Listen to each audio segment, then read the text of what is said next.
Menangkap penanggal di Sik Kedah oleh Muhammad Faiz.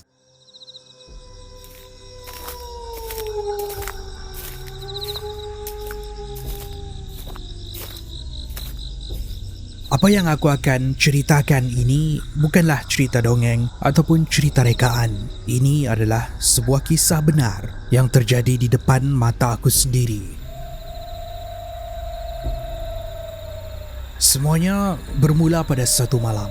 Aku berada di tapak kolam ternakan ikan keli dan talapia merah kami di daerah Sik. Kawasan ni terletak jauh di dalam kebun, bersempadan terus dengan pinggir hutan yang gelap dan tebal. Bersama aku waktu tu ialah Ayah Mat dan Faiz, pekerja yang menjaga kolam tersebut. Rutin kami setiap malam adalah untuk memeriksa anak-anak ikan, mengambil sampel telur talapia dan meninjau ternakan lain seperti kambing, ayam dan burung puyuh. Duduk di curug hutan begini, ancamannya bukan sekadar haiwan buas atau penagih dada yang selalu cuba mencuri, tetapi juga penghuni dari alam yang berbeza. Sebab itulah, selain dari pagar dawai fizikal, Ayah Mat telah memagar seluruh kawasan dengan pagar gaib sebagai pendinding. Lewat malam tu, selepas Faiz siap memasak, kami bertiga berehat sambil makan malam di sebuah pondok usang kecil.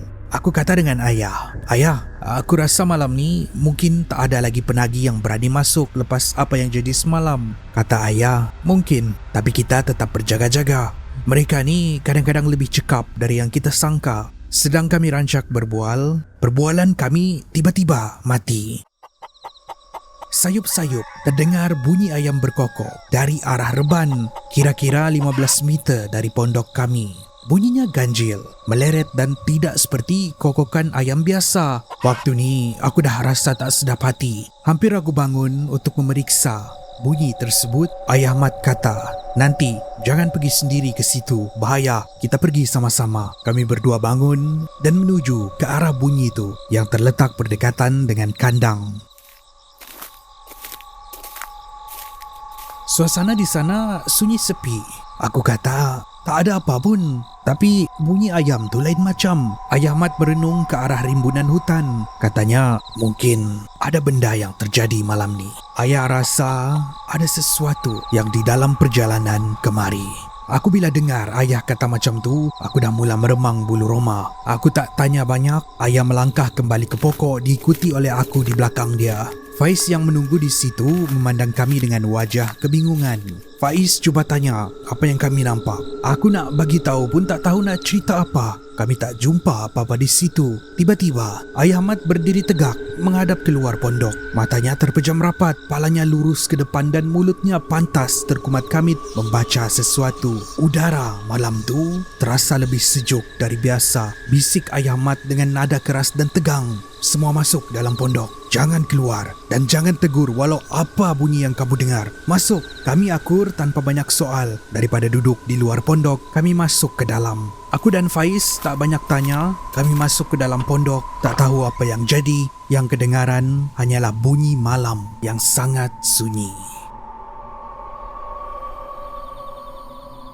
Tiba-tiba, kedengaran satu suara mendayu-dayu memecah kesunyian. Suara tu merdu, berirama seperti seseorang sedang menyanyi, tetapi dengan mulut yang tertutup rapat.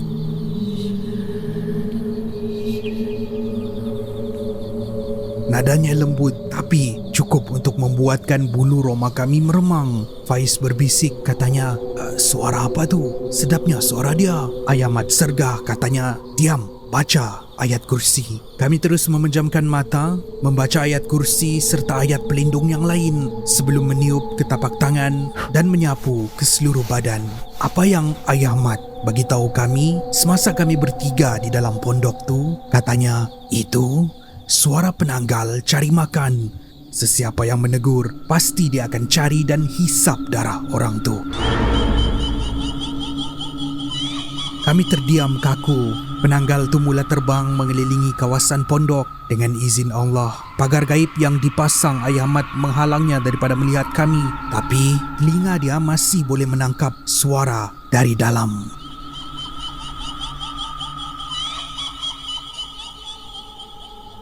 Tiba-tiba, suara mendayu itu bertukar menjadi seruan parau. Katanya, Faiz, buat apa tu? marilah keluar.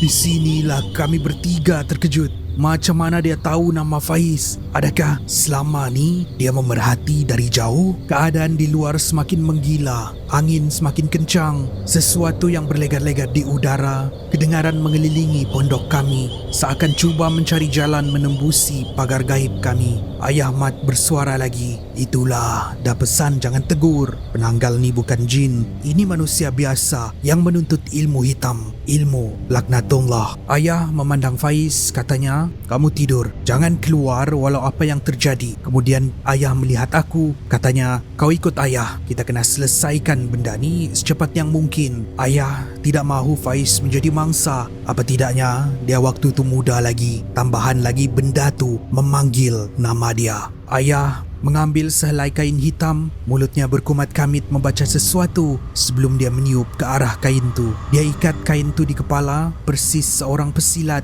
Aku pula terus mencapai ridak, sehelai kain tebal yang sentiasa kami simpan sebagai senjata untuk melibas makhluk halus. Sebelum kami keluar daripada pondok tu untuk berhadapan dengan benda tu, ayah sempat berpesan, katanya, bersedia. Orang ni ilmunya boleh tahan kuat, tapi ingat tak ada yang lebih kuat daripada Allah Subhanahu Wa Taala. Kami mula merangkak perlahan-lahan keluar dari sempadan pagar gaib, menjadikan diri kami senaja dilihat oleh dia. Sebaik sahaja tubuh kami melintasi pelindungan batin tu, ada satu bola api yang sedang melayang liar terus memecat laju menerpa ke arah kami. Tanpa berfikir panjang, aku membuka langkah, melibas ridak tepat ke arah bola api tu. Hantaman tu berbunyi kuat. Penanggal tu terpelanting ke belakang dan terhempas pada sebatang pokok berdekatan. Baca ayat kursi, buat kurungan lam jalalah cepat, jerit ayah. Ayah meluru ke depan dan terus mencengkam kepala penanggal tu. Di bawah cahaya yang samar, aku dapat melihat wajahnya yang mengerikan. Wajah manusia yang tidak kami kenali, tapi mulutnya dipenuhi taring yang tajam,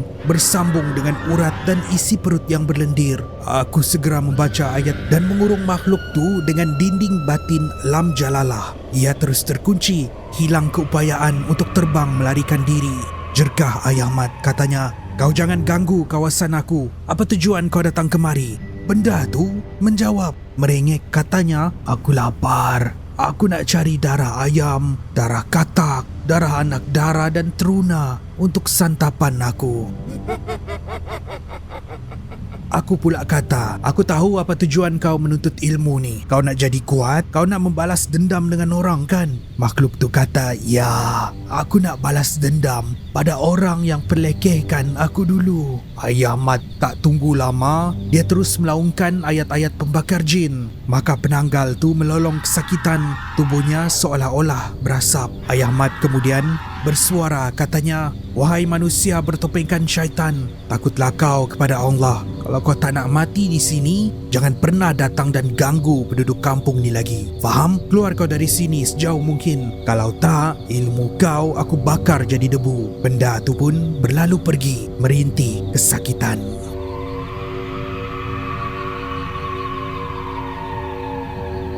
Setelah berpuas hati dengan perjanjian tu, aku membaca ayat pelepas dan merungkai kurungan lam jalalah. Sebaik sahaja bebas, bola api tu meluncur laju membelah kegelapan malam pergi dari kawasan kami. Sejak dari malam tu, tiada lagi gangguan penanggal di kolam atau di kampung kami ni. Ia benar-benar menunaikan janji dia untuk tidak datang kembali. Apa yang aku ceritakan ini bukanlah cerita dongeng ataupun mitos lisan. Inilah realiti tersembunyi yang aku dan ayah Mat saksikan dengan mata kepala kami sendiri. Dan keselamatan kami pada malam tu, segalanya adalah dengan izin Allah yang Maha Berkuasa. Sejak nenek meninggal, sekarang rumah ni kosong. Tapi siapa perempuan yang ada di dalam rumah ni? Kalau boleh, aku nak elak shift lewat petang. Kenapa? Sebab kalau petang mesti dia akan datang.